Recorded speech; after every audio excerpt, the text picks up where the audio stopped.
story you are about to hear is true. Only the names have been changed to protect the innocent.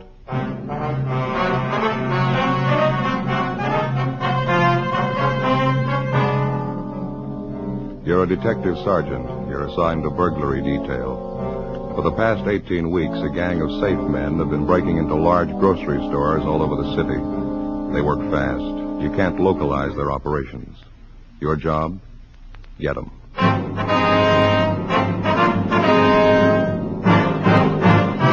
Dragnet, the documented drama of an actual crime. For the next 30 minutes, in cooperation with the Los Angeles Police Department, you will travel step by step on the side of the law through an actual case transcribed from official police files. From beginning to end, from crime to punishment, Dragnet is the story of your police force in action. It was Wednesday, September 16th. It was hot in Los Angeles. We were working the day watch out of burglary detail. My partner's Ben Romero. The boss is Captain Wisdom. My name's Friday. It was 7:45 a.m. when I got to the service station on the corner. The phone booth.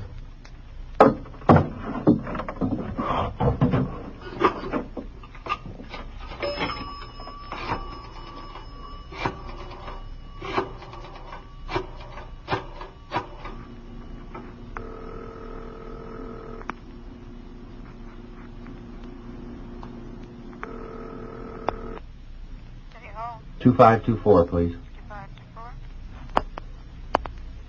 Burglary, Rubles. Hi, Dick. This is Friday. Romero there? Hold on, Joe. Thank you. Hey, Romero, take two. Romero. This is Friday, Ben. Yeah, where you been? Well, my car again. Something's wrong with that distributor. I'm going to leave it at the service station. I'll grab a streetcar down, huh? They hit again, Joe. This one makes 37 jobs. Where at this time? Wilson Brothers Market at Melrose and Green. Drilled the safe and walked out with $462. Well, our stakeouts are doing a lot of good, aren't they? I'm worn out from last night. I didn't get any sleep either. Just had time to go home and brush my teeth when this thing broke. Okay. You said Melrose and Green? Yeah, that's right. I won't wait for you. I'll go right on out there. Okay. Armstrong and Rubel just left. Right. I can get over there as fast as I can. Old man was down here bright and early. Things are jumping. Okay. I'll see you later, huh? Oh, Joe, just a minute. Yeah. Skipper just came in. Who you got on the other end there? Friday. You on your way to Melrose and Green? That's right. The minute you get back, I want to see you two in my office. Right. I guess you heard it. Yeah, I did. Guess you could tell from the tone of his voice. Yeah. Sounds a little upset. How's he look? Same way. For 18 weeks, Ben and I had been assigned to this same case. The burglary gang was victimizing only Wilson Brothers markets throughout the city and in surrounding towns adjacent to the city of Los Angeles. Their criminal activities had given them well over $100,000 stolen from these various markets. Additional officers were assigned from the Metropolitan Division, and the case had grown to large proportions. It was 12 minutes past 8 when I arrived at Melrose and Green Streets, the latest Wilson market to be victimized. Same thing, Joe, just like all the rest. Yeah. The crime lab find anything? Been here and gone. They found a few particles of cloth, probably from the guy's gloves, some metal shavings for spectrographical analysis. Same as on all the other jobs. Well, how'd they gain entry? Same way, around front. Looks like a tire iron. Pried the door open. How about the burglar alarm? No problem. There's a ladder. Climb up and take a look. Yeah.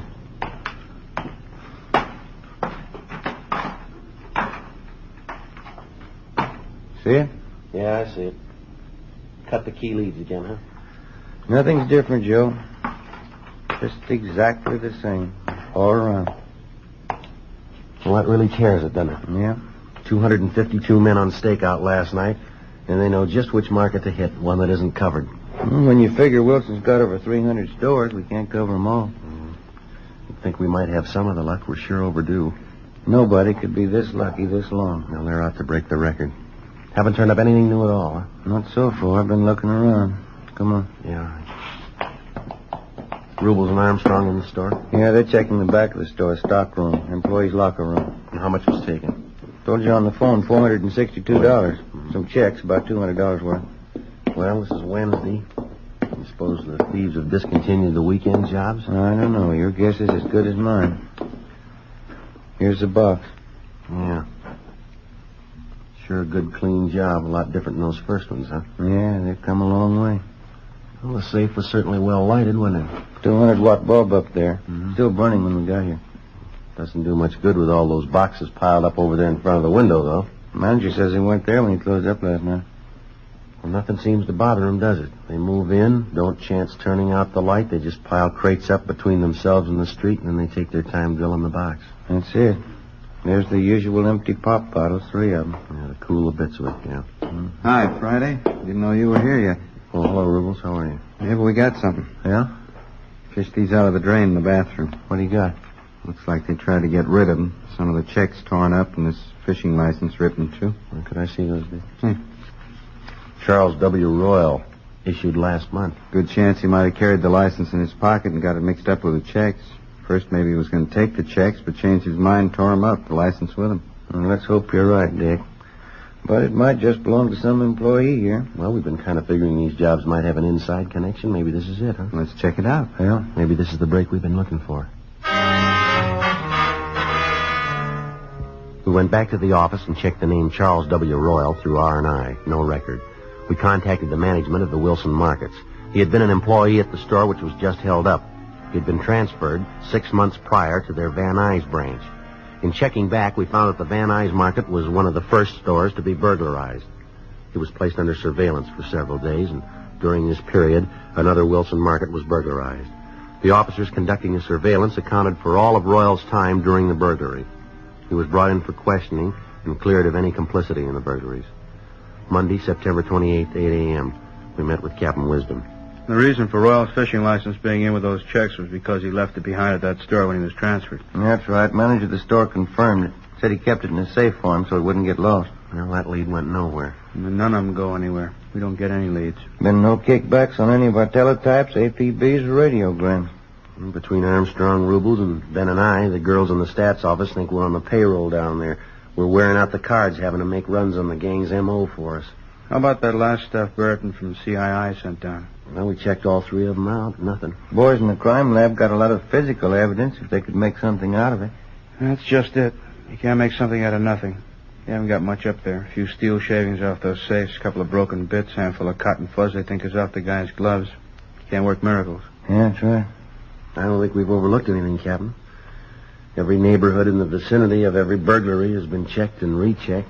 And all you turned up was that one woman? Yeah, the one that saw the 3 men out in back of the Wilson Market over on Vermont. She thought they worked there. Didn't know she'd witnessed a burglary, we told her. Mm-hmm. She couldn't identify any of them, huh? No, she couldn't.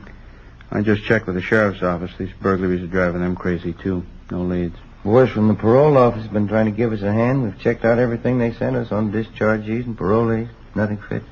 Well, did the markets seem to be cooperating, holding up their end as they were instructed? Well, as far as we can tell, right to the letter, yeah. All the safes that were concealed in any way have been moved out in a more conspicuous spot, all well illuminated. The Wilson Company has bought better-made safes to replace the ones that were broken into. They're replacing their old models as fast as they can.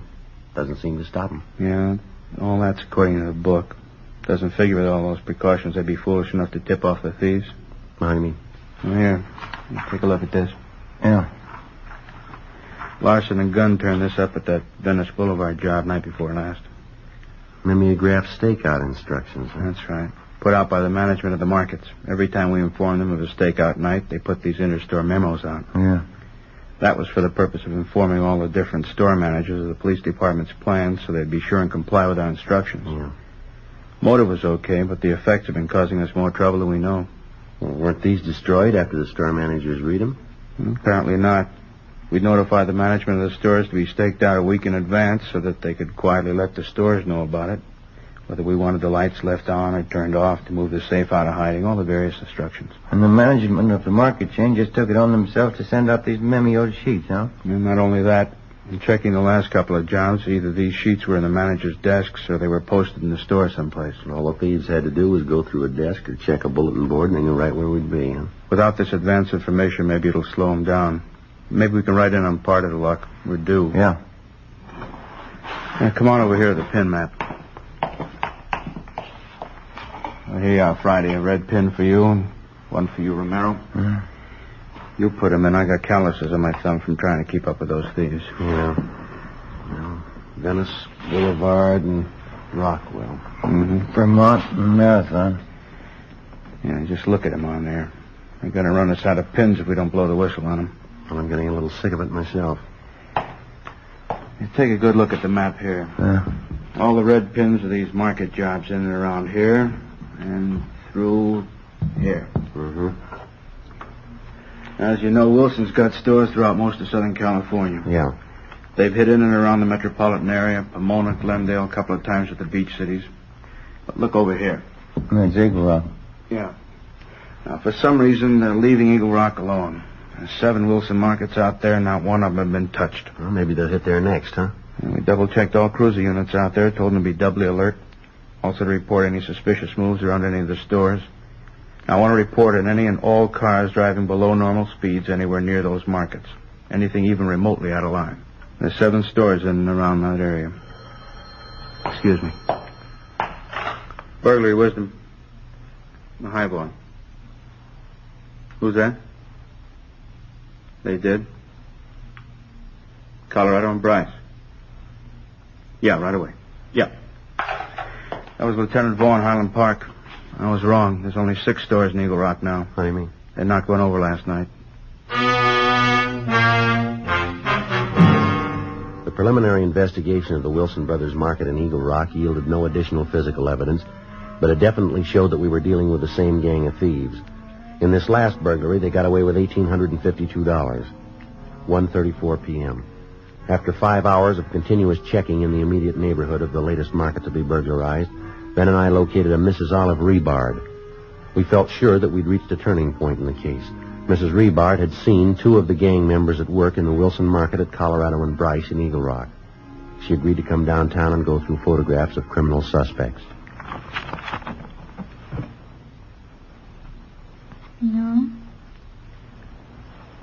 No. Not any of these. Let's try the next 2 pages. Certainly are a lot of them, aren't there? Yes, ma'am. There's still a lot more to go here. I see it. No. No, none of these. Well, that finishes this book. How many does that make that we've been through? I believe this one makes 15. Just looking at all those faces makes you wonder, are there any honest people? Well, these books represent an accumulation of many years, you understand. You keep pictures of everybody ever been in prison? Well, within our jurisdiction, yes, and a great many more besides. I see. Ben, how about that Folsom book up there for 45 and 46? All right. I'll put this one back. Fine. 46, yeah, that's it. All right, here we are. You ready, Mrs. Rebard? All right.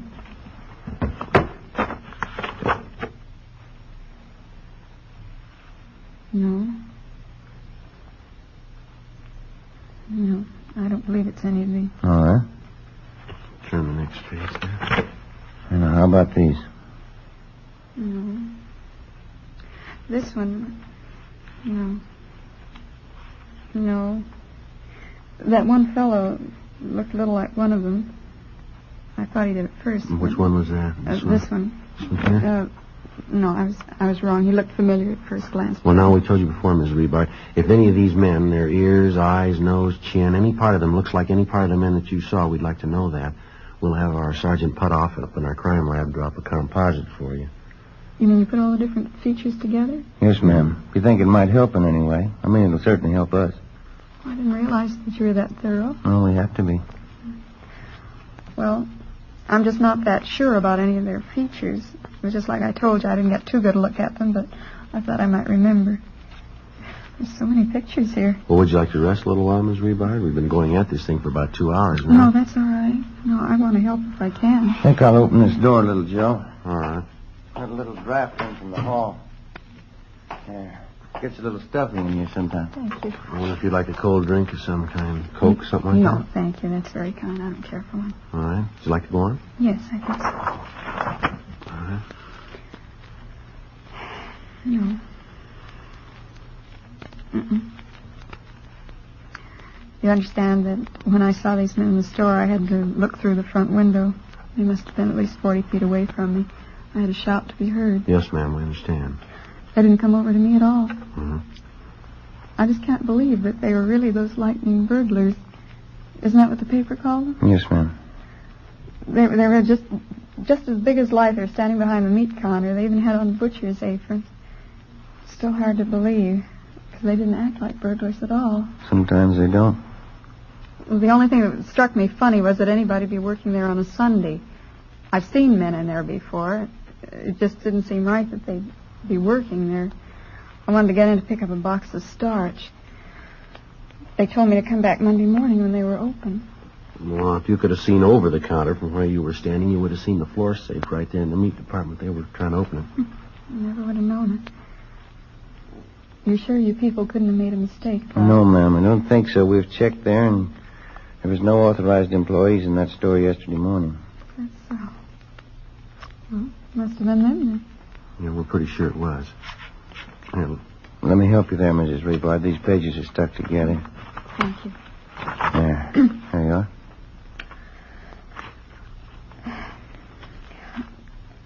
I've seen so many photographs, they're all beginning to look alike to me. Mm-hmm. If you'd like to rest a while, that's fine. Maybe you'd like to go home and come back a little later with it. You know something? What's that, ma'am? I'm positive now. Yeah. I wouldn't know those men if I saw them.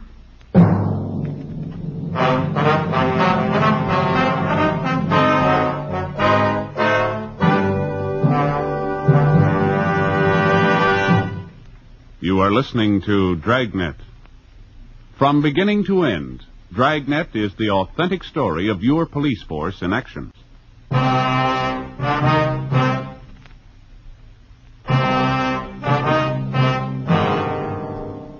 Once more, what appeared to first be a good lead dissolved into nothing. The stakeouts were continued. Everything possible was being done to apprehend them. The burglaries of the Wilson markets continued. On the night of October 3rd, officers D.B. O'Connell and P.W. Murphy were working a stakeout on one of the Wilson markets in Eagle Rock. At 2:33 a.m., they had observed a gray Ford Coupe, California license 9 Robert 9813, driving at normal speed until reaching the storefront and then slowing down perceptibly, showing unusual interest in the market. Lieutenant Armstrong and Sergeant Rubles checked the license number through DMV. The car was registered to a Clyde R. Bingham, 233 South Carmona Place in Eagle Rock. He was placed under surveillance while we made a thorough check into his background. We located him at the neighborhood bar on Colorado Boulevard. We talked to him for an hour. So that's it. I'm not your man. You sure you didn't drive past that Wilson market on Bellevue Avenue? I didn't say I've never driven by it, but not on the night you said. Well, have you driven by it on other nights? I wouldn't remember that. I live out here, and I drive down Bellevue a lot, but I don't know if I've ever been by that market. I suppose I have. We have your license number and the word of 2 officers who saw you. I'm afraid they must be mistaken. You have the word of Benny and Walt. You just talked to them. I told you I was here on the night of October 3rd. I stayed here until almost daylight talking to Walt. He closed up at 2, and we sat around and talked. Where'd you say your car was parked all this time? Right out in front. Ben Walt told you that, too. I'm telling you, I never left this place the other night. Mm-hmm. Is it possible you could have forgotten? Not all 3 of us. And you didn't loan your car to anybody? No, sir, I never loaned my car. Stayed right out there in front. What'd you say you did after this place closed? As I said, I sat around and talked to Walt. He owns the place. Mm-hmm. What'd you talk about? Oh, I don't know, this and that. I don't recall exactly. Did you go to work the following day? Yes, sir, I did. Seems funny you'd sit up all night talking and then go to work. I don't have to be to work until I please. You know, I'm my own boss. Yeah, well, you run your business all by yourself, do you? No, I have 2 secretaries. They make out checks, keep the books. What kind of business did you say you were in? Business management. You know, the thing that bothers me is why you're asking me all these questions. Routine investigation. Doesn't sound very routine to me. I don't understand. We're on an assignment. During the course of that assignment, it became necessary to interrogate you. I still don't understand. Anything else you want to know? No, sir. I think that pretty well covers it. Something I'd like to know. Yeah. Is there a law against slowing down in front of a market?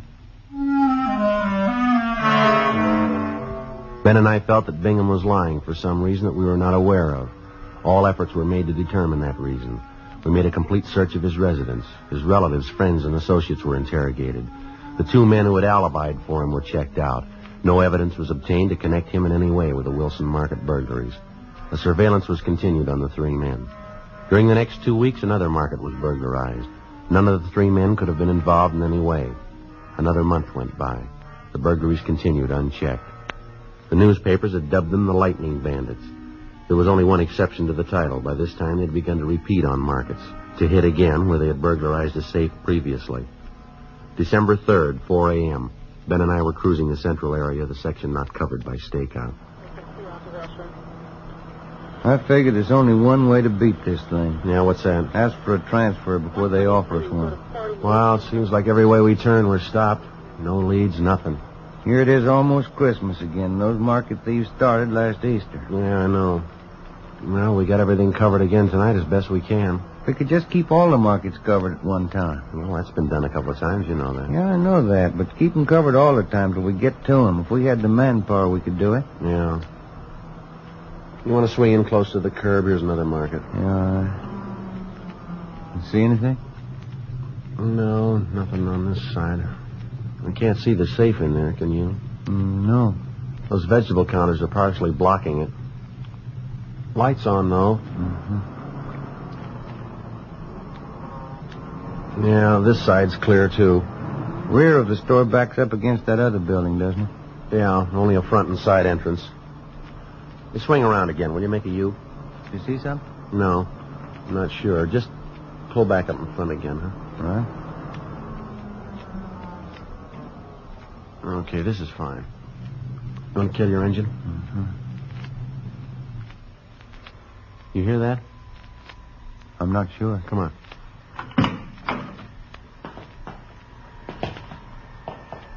You hear it now? No, it stopped. Come on.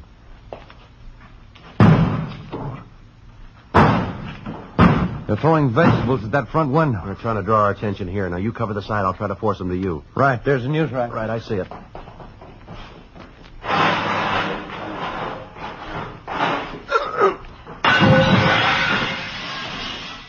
right, hold it right there. Get your hands in the air. I got him, Joe. You want to shake him down? Yeah, right. All right, stand still. Cover him, Joe. I'll see if there's any more besides these two. Right. Who tipped you off? If we'd have had a tip, we'd have gotten you a long time ago. That's it. Just these two.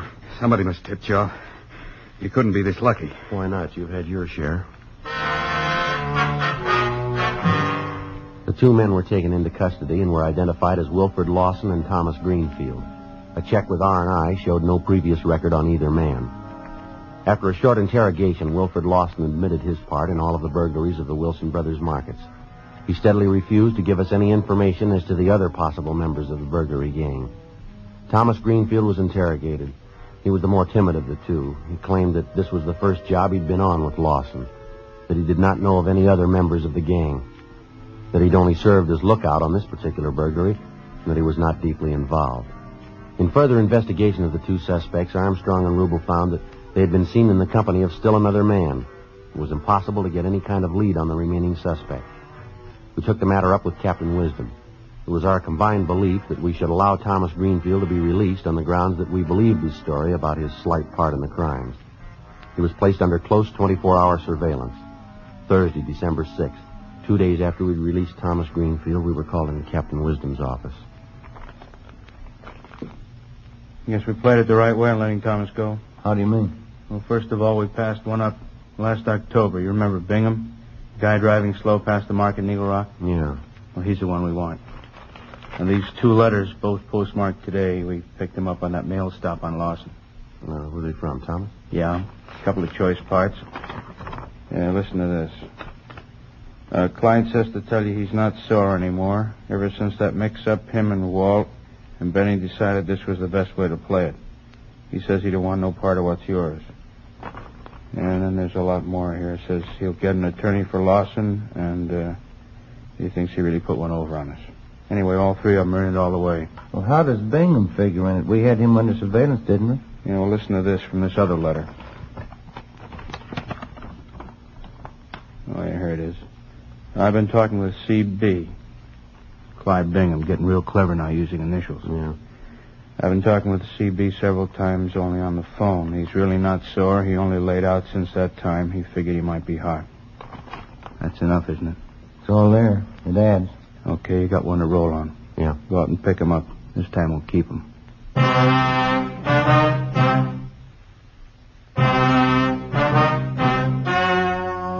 The story you have just heard was true. Only the names were changed to protect the innocent.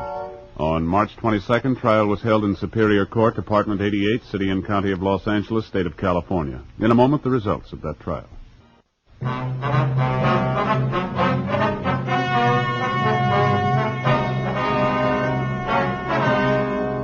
All three suspects, Wilford George Lawson, Clyde Robert Bingham, and Thomas Llewellyn Greenfield, were filed on for burglary in the second degree. Wilford G. Lawson was filed on for 12 counts, Clyde R. Bingham for 6 counts, Thomas L. Greenfield for 3 counts, sentences to run consecutively. They are now serving their time in the state penitentiary. In view of the fact that the authorities were unable to prove the defendants were armed at the time of the burglaries and the stores were not inhabited, they could only be filed on for burglary in the second degree. Second-degree burglary is punishable by a term of not less than 1 nor more than 15 years. Ladies and gentlemen, we wish to gratefully acknowledge the Michael Award presented by the Academy of Radio and Television Arts and Sciences. The Academy voted Dragnet the finest program of its kind. It is with deep humility that Dragnet accepts this citation, the highest award bestowed by the radio and television industries.